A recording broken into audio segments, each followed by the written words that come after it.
All right, let's talk about a little bit of elbow pain options that are a little different than the norm. So if you see this purple nerve, that is your ulnar nerve. I'm going to show you the whole pathway of it. So it starts, nerve roots are from the neck. They come down, they go in the shoulder area, come down, and this is right behind your elbow. It's your funny bone that you think of. And then it goes down to the hand, and then there's little branches that go into your pinky finger and your ring finger.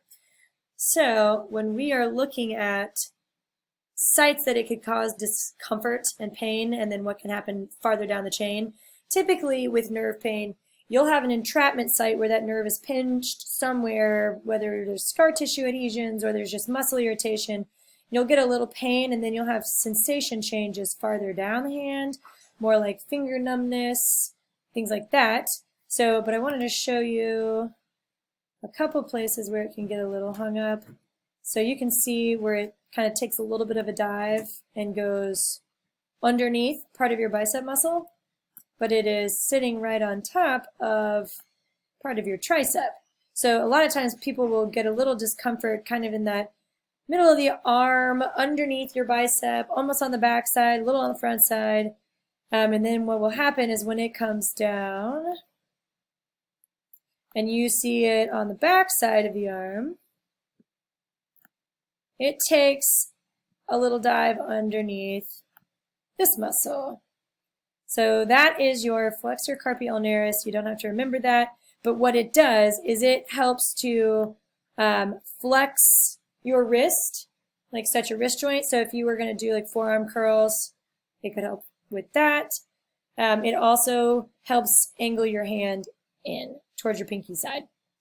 Okay, so where that goes, I'm going to take off a layer of muscle and show you underneath. So if we're still tracing this, it comes down, and this is on the pinky side of your forearm. And then let's flip back to the front side actually. So it comes around the front, and then it goes into the hand, and where it goes from there, you'll see one little branch comes down, and it does little muscles in your palm. And then this other branch, these guys go into the fingertips. So that's when you get into that kind of numbness into the fingers, things like that, numbness on the side of your hand. That could be an extension also. So people that are getting shooting pain going down into the pinky, I am always going to look at this ulnar nerve. And especially if it's something where people are having to do a lot of gripping. Gripping comes big time into play with this. This is the muscle that it kind of takes a dive under on the other side and is on the back side of this muscle.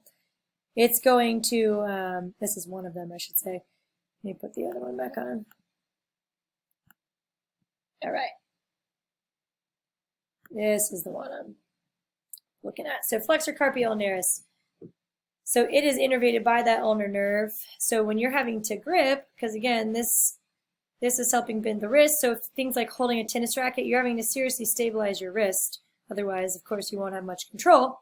So things to consider. So really working on a little bit of soft tissue on that musculature, working on nerve glides to really floss it through its pathway, and then can work on a little bit of tricep and maybe deep when you come in underneath that bicep muscle.